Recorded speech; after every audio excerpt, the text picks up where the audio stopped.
Baik, bismillahirrahmanirrahim. Assalamualaikum warahmatullahi wabarakatuh. Syukur atas kehadirat Tuhan Yang Maha Esa. Salawat kepada Nabi.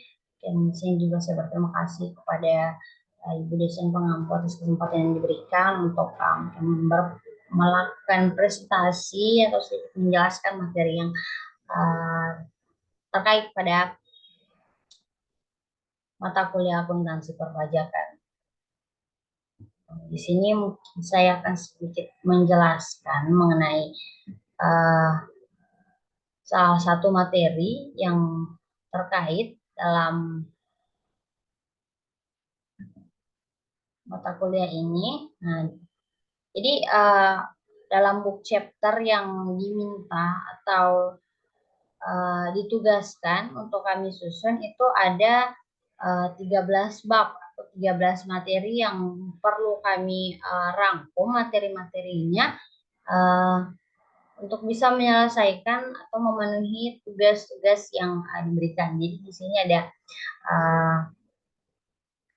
masing-masing materi seperti kas dan setara kas, investasi pada efek tertentu, piutang, persediaan, beban dibayar di muka, investasi pada entitas, asosiasi dan anak serta properti investasi, aset tetap dan aset tak berwujud, kewajiban, ekuitas, pendapatan, penghasilan dan penjualan, harga pokok penjualan dan beban operasional, rekonsiliasi atau koreksi fiskal, penyusunan laporan keuangan sesuai aturan perpajakan. Oke, jadi di sini yang sempat atau mungkin yang tersorot oleh saya untuk saya bahas adalah mengenai kewajiban. Nah, jadi di sini saya pikir ini bagus untuk bahas masalah kewajiban karena lumayan bisa nyantol di otak juga. Kita ke bab 8 terkait kewajibannya. Oke, ini bab 8. Langsung saja mungkin supaya bisa mengirit waktu. Jadi menurut SAK ETEP yang diatur oleh IAI tahun 2009 itu tentang kewajiban diestimasi dan kontingensi. Jadi ada dua sebenarnya kewajiban, yaitu kewajiban yang sudah diestimasi, kewajiban yang diestimasi atau kewajiban kontingensi, yang dimana kewajiban diestimasi ini adalah kewajiban kini entitas sebagai hasil dari peristiwa masa lalu dan kemungkinan terjadi bahwa entitas mentransfer manfaat ekonomis pada saat penyelesaian, dan jumlah kewajiban dapat diestimasi sebagai diestimasi dengan andal. Sedangkan kewajiban kontingensi merupakan kewajiban potensial yang belum pasti atau kewajiban kini yang tidak diakui. Jadi dua hal ini jelas bahwa kalau misal kewajiban diestimasi itu dia sudah pernah terjadi sebelumnya, jadi kita bisa melakukan estimasi terhadap kewajiban tersebut. Beda sama kewajiban kontingensi yang kita tidak tahu pasti, bahkan kita sampai tidak boleh mengakui hal tersebut sebagai kewajiban. Nah, kalau untuk menurut waktu penyelesaiannya bisa dikelompokkan jadi dua, yaitu kewajiban lancar dan tidak lancar. Nah, di sini ada, kalau saya tidak buat poin baru, saya memilih untuk buat jadi poin besar saja mengenai definisi kewajiban, itu kewajiban lancar dan kewajiban tidak lancar. Jadi 3 poin besar saja dalam pembahasan kita di bab 8 mengenai kewajiban. Jadi kewajiban lancar itu sesuatu atau kewajiban yang diharapkan dapat dilunasi dalam satu tahun atau satu siklus operasi normal perusahaan yang lebih lama. Jadi kewajiban lancar itu mencakup utang bank, utang usaha, utang pajak, biaya yang masih harus dibayar, dividen, utang wesel, pendapatan yang terima di muka, seperti itu. Itu mungkin jadi di sini kayak rata-rata kewajiban yang ini maksudnya dia sudah didapatkan, atau misal ya kita terima di awal, nanti kita kewajibannya kita bayar belakangan, contoh-contoh seperti itulah. Jadi ini ada utang bank. Dalam perpajakan utang bank tidak dibedakan antara utang jangka pendek maupun jangka panjang. Jadi peminjaman uang di bank dapat dilakukan dengan membuka tabungan atau deposito atau jasa giro dalam bank tersebut dengan nilai yang sudah ditentukan sebelumnya oleh pihak bank. Nah, jadi ada hal-hal yang perlu diperhatikan atau disimak terkait hal-hal yang disebutkan tadi. Jadi apabila jumlah rata-rata pinjaman sama besarnya dengan atau lebih kecil dari jumlah rata-rata dan yang ditempatkan sebagai deposito berjangka atau tabungan lainnya, maka bunga yang dibayar atau terutang atas pinjaman tersebut sebenarnya tidak dapat dibebankan sebagai biaya. Kemudian yang kedua, apabila jumlah rata-rata pinjaman lebih besar dari rata-rata dana yang ditempatkan dalam bentuk deposito atau tabungan lainnya, maka bunga atas pinjaman yang boleh dibebankan sebagai biaya adalah bunga yang dibayar atau terutang atas rata-rata pinjaman yang melebihi jumlah rata-rata dana yang ditempatkan sebagai deposito jangka tabungan lainnya. Jadi begitu, seperti apa yang tadi disampaikan. Jadi ada beberapa syarat yang kayak kalau misal ini sama banyaknya atau sama besarnya atau lebih kecil lah, Kak, itu bisa untuk keseluruhannya itu tidak bisa dibebankan sebagai biaya. Kemudian ada selain daripada misalnya menyimpang dari atau di luar daripada 2 poin ini, bunga yang dibayarkan atau terutang atas pinjaman wajib pajak dari pihak ketiga dapat dibebankan sebagai biaya sesuai dengan pasal 6 ayat 1 Undang-Undang PPh nomor 36 tahun 2008.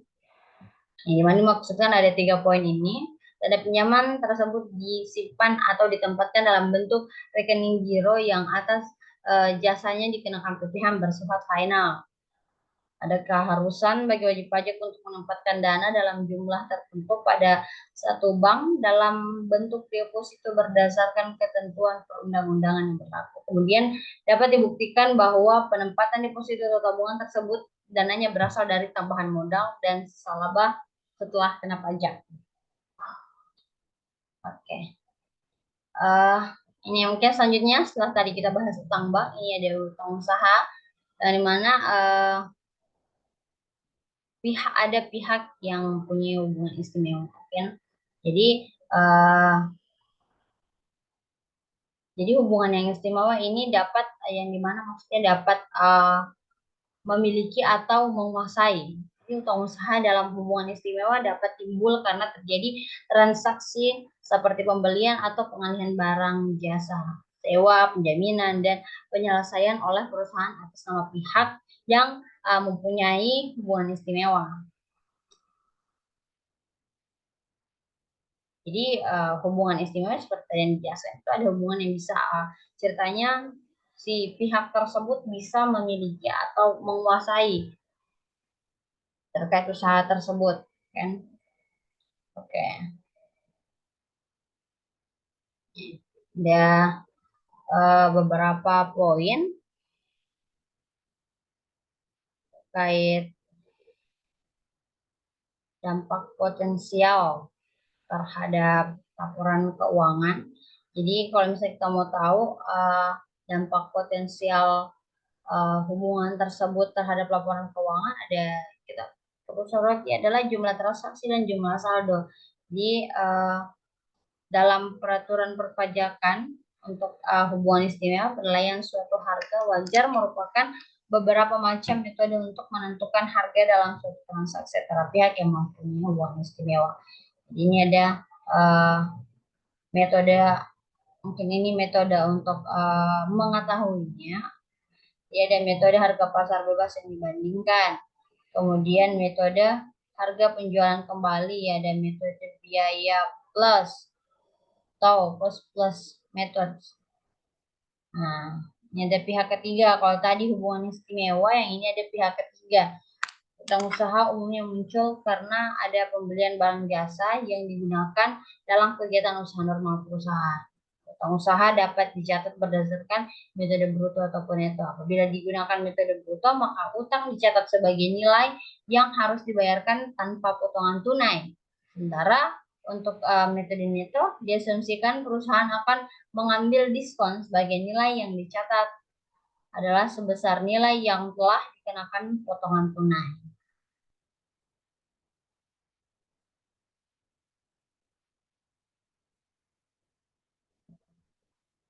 Nah, ada utang pajak, ada pajak penghasilan. Utang pajak ini merupakan pembayaran pajak yang dilakukan dengan mekanisme pemotongan dan atau pemungutan pajak. Sementara kalau pajak penghasilan 21 itu merupakan PPh yang dipotong atas penghasilan sehubungan dengan pekerjaan, jasa, atau kegiatan yang diterima atau diperoleh wajib pajak orang pribadi dalam negeri. Kalau seperti pembahasan-pembahasan di materi perpajakannya, kita mungkin bahas ini mengenai pemotong PPh 21 yang mana dia adalah pemberi kerja, bendahara atau pemegang kas pemerintah, dana pensiun, orang pribadi yang melakukan kegiatan usaha atau pekerjaan bebas badan yang membayar, dan penyelenggara kegiatan. Ini masih ada pembahasannya. Nah, ini ada rumus untuk menghitung PPh 21 untuk pegawai tidak tetap. PPh pasal 21 kurang tarif pasal 17 Undang-Undang PPh kali dana pengenaan pajak PPP. Nah, tadi kalau pajak penghasilan 21 ini pajak penghasilan 23 merupakan PPh yang telah dipotong oleh pihak yang membayarkan meskipun belum disetorkan ke kas negara pada akhir bulan.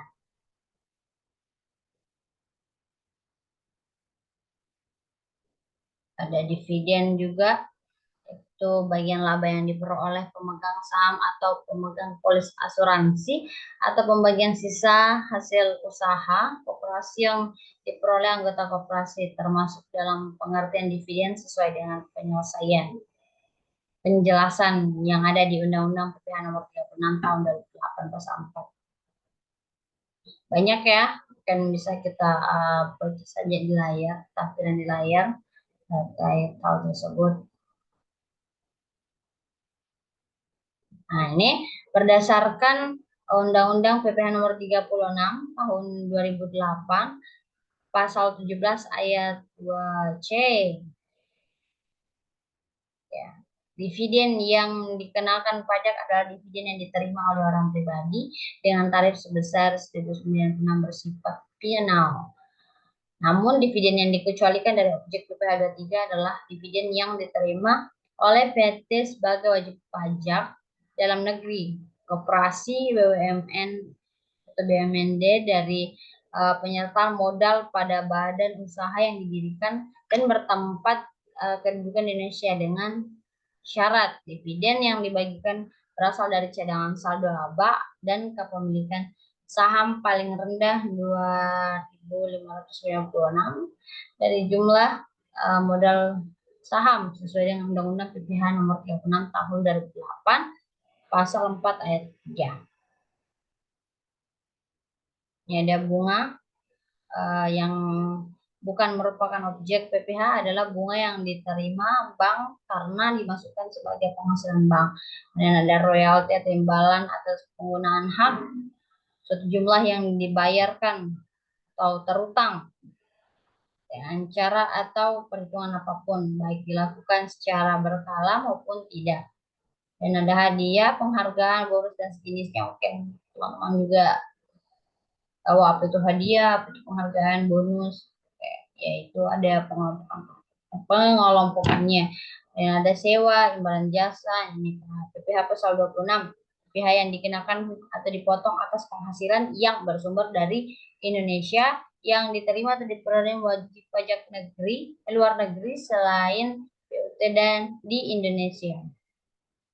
Ada WP luar negeri adalah sebagai berikut: orang pribadi yang tidak bertempat tinggal di Indonesia atau berada di Indonesia tidak lebih dari 183 hari dalam jangka waktu 12 bulan, dan badan yang tidak didirikan yang tidak bertempat kedudukan di Indonesia menjalankan usaha atau melakukan kegiatan melalui BUT di Indonesia.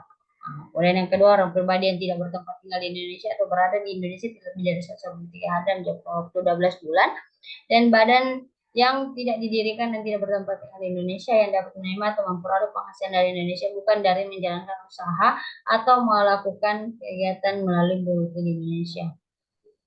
Ada pemotong PPh 26 itu badan pemerintah, pajak dalam negeri, penyelenggara kegiatan, BUT atau perwakilan perusahaan luar negeri. Ini ada objeknya 20% dari penghasilan bruto, 20% dari perkiraan penghasilan neto atas penghasilan dari jumlah harta di Indonesia yang diterima atau diperoleh. Dan nah ini panjang pembahasan teman-teman. 20% dari PKP sudah dikurangi PPh terutang dari jumlah BUT di Indonesia, kecuali penghasilan tersebut ditanamkan kembali di Indonesia. Kemudian ada ini tarif berdasarkan P3B antara pemerintah Indonesia dengan pihak negara yang telah memiliki persetujuan dengan syarat WP luar negeri yang bersangkutan harus menunjukkan surat keterangan domisili atau itu semacamnya. Bukan objek pemotongan itu ada 3, dilakukan dalam bentuk penyertaan modal pada perusahaan yang baru didirikan dan berkedudukan di Indonesia sebagai pendiri atau peserta pendiri, di mana perusahaan tersebut harus secara aktif melakukan kegiatan usaha dengan akta pendiriannya. Dilakukan dalam tahun pajak berjalan atau selambat-lambatnya tahun pajak berikutnya dari tahun pajak diterima atau diperoleh penghasilan tersebut. Dan tidak melakukan pengalihan atas penanaman kembali tersebut pada paling sedikit dalam jangka waktu 2 tahun. Nah, ini ada PPN keluaran. PPN keluaran itu PPN terutang yang wajib dipungut oleh PKP yang melakukan penyerahan BKP, penyerahan JKP, atau ekspor BKP. Nah, biaya yang masih harus dibayar. Masih menganut prinsip sehingga biaya-biaya yang terjadi yang akan dibayar pada kegiatan kemudian hari tetap dicatat pada periode tertingginya biaya tersebut. Penguasa pendapatan diterima di muka. Nah itu untuk kewajiban lancar. Kemudian yang tidak lancar itu ada utang obligasi dan utang hipotek. Utang obligasi dijanji tertulis untuk membayar bunga secara periodik dan sejumlah nilai nominal pada tanggal jatuh tempo. Kalau utang utang hipotek itu pada umumnya hampir sama dengan obligasi, tapi utang hipotek tidak memiliki agio maupun diskonto. Pinjaman hipotek terutama untuk pembelian tanah dan bangunan umumnya merupakan pinjaman dengan beban bunga tetap dan ditutup pada waktu yang lama. Biaya penutupan hipotek umumnya langsung merupakan beban pada kredit tersebut. Nah, itu mungkin teman-teman terkait materi akuntansi materi kewajiban pada mata kuliah akuntansi perpajakan juga sempat saya bahas. Terima kasih mungkin juga atas kesempatan yang telah diberikan di mana saya juga sadar saya juga memilih ini bukan karena di sini saya paham betul terkait materinya, tapi saya pikir bagaimana supaya saya bisa belajar, saya bisa mempelajari materi tersebut dengan sesuai kemampuan saya. Jadi karena pembahasannya juga cukup banyak, ini dapat mungkin bisa jadi pelajaran untuk saya selanjutnya, mungkin juga untuk para pendengar. Terima kasih atas segala perhatiannya. Wassalamualaikum warahmatullahi wabarakatuh.